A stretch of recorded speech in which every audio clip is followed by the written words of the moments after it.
What's up? We got Daddy Slothington versus Axe2U in the grand finals match this week. Kind of crazy. These guys eliminated the ones that are always in the finals. Superior went down to Daddy Sloth, and Hawken went down to Axe2U, meaning that the bronze match is Superior versus Hawken, which is pretty much unheard of. You know, one of them being in the bronze match is unheard of. Both of them being down there is crazy. Now we got Sloth on the Fenrir, his classic pick. He really likes this god. I think he uses it pretty much whenever it's open in this kind of tournament. Don't forget to turn off bit donations for the video. Oh, thank you. Thanks so much. Now, Axe going for the... Oh, shit. No. But he might be able to turn here. Scary stuff. Takes the damage from the from that last auto. It's an AoE. Or not AoE. Oh, shit. That was incredibly close. Alright, but it's a dot from the last auto of Morrigan there. As well as an AoE, actually. It's both, so I was right anyway. But yeah, she's kind of crazy, Morrigan. She is very underrated. I should probably have her higher in my tier list. My own performance with her is abysmal. I do not like her. For some reason, there's always some of those gods you just don't vibe with, and she is definitely one of them for me. Surprised to see Axe actually threw his one there, like actually used it, because he wasted a lot of mana that he definitely needs in this position. Because he was obviously not going to hit Sloth. He could just cancel it, but yeah, he's definitely looking a little low. Sloth is going to look to dominate this game in the early, and Axe is kind of just getting right outside of the jump range masterfully, because that's some good shit, dude. He has dodged that one both times and has made Sloth think that he had it. He got right out of that max range each time. Oh, this time was just that was just a flub from Sloth, though. He's looking to be a little bit too aggressive. You know, maybe pumped that he's in the finals. He wants this shit, but he's got to rein it in a little bit and be a little bit more calculated about his plays. He's also got to be really careful about his own ultimate from Morrigan. Very smart of him to go beads here. Honestly, great play, because I might not have even realized to do the same. I know a lot of people, you know, definitely wouldn't. Against Morrigan, sometimes you forget that she has the ability to turn into you, which means that you need to prioritize your active against yourself. If you're fighting up against Poseidon, you need Aegis. If you're fighting up against like some like Hun bots, a lot of times you need beads. And against Fenrir with the Ragnarok, you definitely need beads.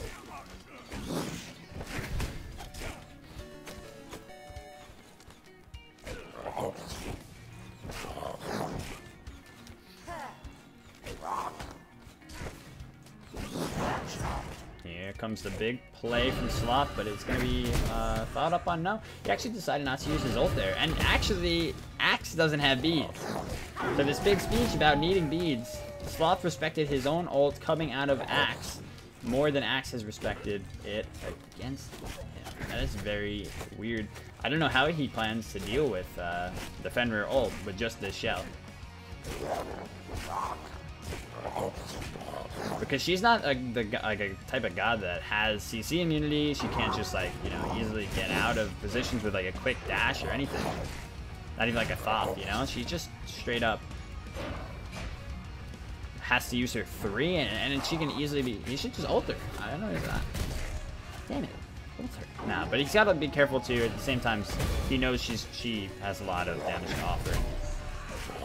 But I do think if he brought her over to his purpose, he's probably good. Very smart Death's Toll pickup from Sloth. I think that's the best option on Fenrir right now, just going for the extra sustain there. You can tell with his 2 how much he's able to just stick around with the wave. Does a lot for him.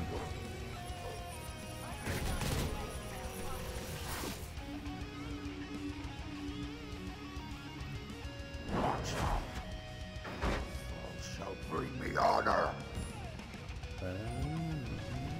Sloth going for the classic Devourer's Gauntlet, while Axe picks up the red buff. You would not expect not Wheelwheelix, goddamn, the Morrigan to be able to last the Fenrir there in the early. You know, generally it's just run the fuck away, let him have what he needs, and you know, sustain till the late game. Just let yourself live. But instead, this guy was actually fighting back the whole way. Forced Sloth back first and picks up the red. Unfortunately for him, though, Sloth makes great usage of the fact that, you know, Fenrir can just easily travel between the buffs, you know, through the wall with either his jump or his 3, and safely goes over to steal. Ooh. Safely goes over to steal the blue buff. So he ends up with both buffs over just that single one that Axe took. I mean, he ends up a little bit better overall in experience for the exchange. He's been missing a lot of jumps here. Whoa, whoops. The dog is coming out, though, and my man Sloth had the beads primed and ready for it.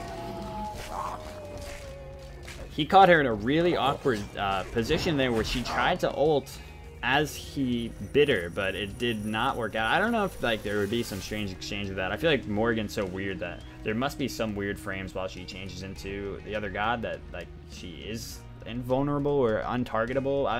I'm sure it's not supposed to be that way, but I always worry that when I play her, or when I play against her. But yeah, so she did end up going down there for the first blood toward Daddy Sloth. Axe finally just pushed up a little bit too much. And Sloth finally took the initiative to just kill him because he doesn't have beads, you know? I feel like he definitely could have done that a little bit earlier on. In this matchup in general, I definitely think Fenrir wins it, like I said, but then I misjudge the character Morrigan a lot, so. Especially the reason here is that Fenrir's jump, you know, immediately stuns on impact with a ton of burst as well on top of it, and if he doesn't keep missing it, I will show you what I mean. Is that if she tries to use her 3, you know, it'll just take that 3 away. And she basically can't. Her option is when he jumps on top of her to not even attempt to make an escape, but try to escape afterward. And you know that means that he can get a full stun into a follow-up before she can she can do anything to retort, really, especially without a bead. So, but these have been some jumps, dude. Sloth is definitely off his jump game this time around. That's one thing for sure. Wow, that 2 does so much damage when it's paired with its passive. She marks you with the 2, which means that the next abilities onto you will do more. She can combine it with her own, you know, with that 2 itself. Wow. He knows the Fenrir matchup though, Sloth. I know this because he fought into my Fenrir and he shit on it. I hate that matchup so much. The Fenrir Ditto, I have no idea what I'm doing. She's got no mana. He should just go in for this. But she does have mana. I guess just a tiny bit enough to be able to use that. Doesn't matter though. Sloth's got it.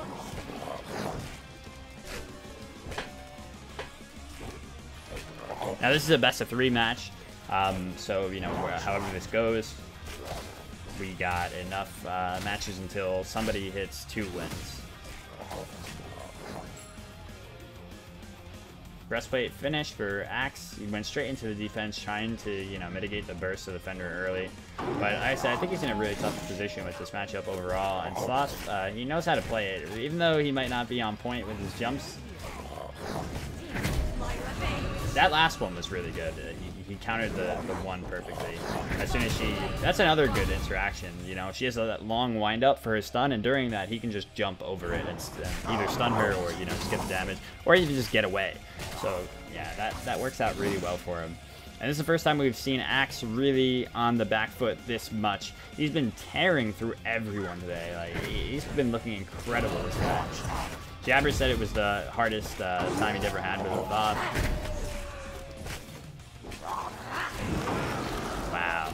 Oh my god, he's so close. She's right there, you idiot. He's on. I've never actually watched an interaction like that. I don't think we've seen like any stealth in these tournaments before. It doesn't know, but we know. This is amazing. This is the first time it's ever happened to me. Oh no, get the... I think he's going to go down to a 2 here. Yep, great positioning from Axe. Really big overextension from Sloth, though. We've seen a lot of that in these tournaments. People just feel themselves way too hard. There's definitely no reason to stick around after the ult went so poorly, too. He should have, you know, tried to position himself back towards home, but instead, kind of took a strange pathing there. This skin is so good with the interaction with the seagull and the water effects. Nice, good stuff. That 3 is so annoying. She's so fast and it's crazy. She'd catch you forever, man. Looks over blue, but it's not up. Sloth still got a you know, firm lead here. He is probably going to go for auto attack again based on, you know, the way that he's built with his dev gloves. The Titan's Bane also adds to that. The Titan's Bane's a great pickup here because it gives him the ability to have a little bit of auto attack potential in the late. And oh, smart beads, but a great wait from Axe. It doesn't matter though, just completely annihilated. So one of these things about the build from Daddy Sloth is that it's not very respectful in that it doesn't go defense until, like, what is this, third item. And generally, you know, defense for these guys, for most assassins, is first or second.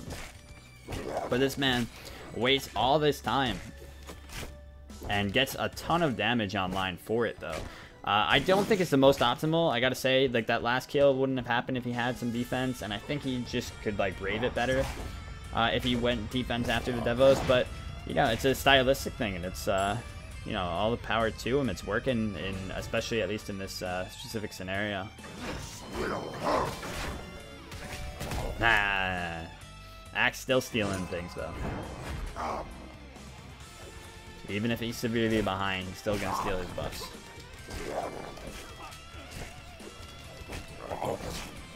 Yeah, exactly. I think it slows down his own snowball a little bit if he goes to that later defense. But yeah, it is a stylistic thing, and you know, it has power in other areas. I just think if you look at it objectively, it's not as strong. I'm wondering if Axe maybe should have tried to go for some sort of like not snowball, some sort of stacking build here with like a warlocks. I think either way, no matter what he did, he's in the negative here. So he really just had to hope for some like very strong outplay. It's definitely not over. He can, you know, there's definitely potential for him to take this back, but overall, it's looking that way.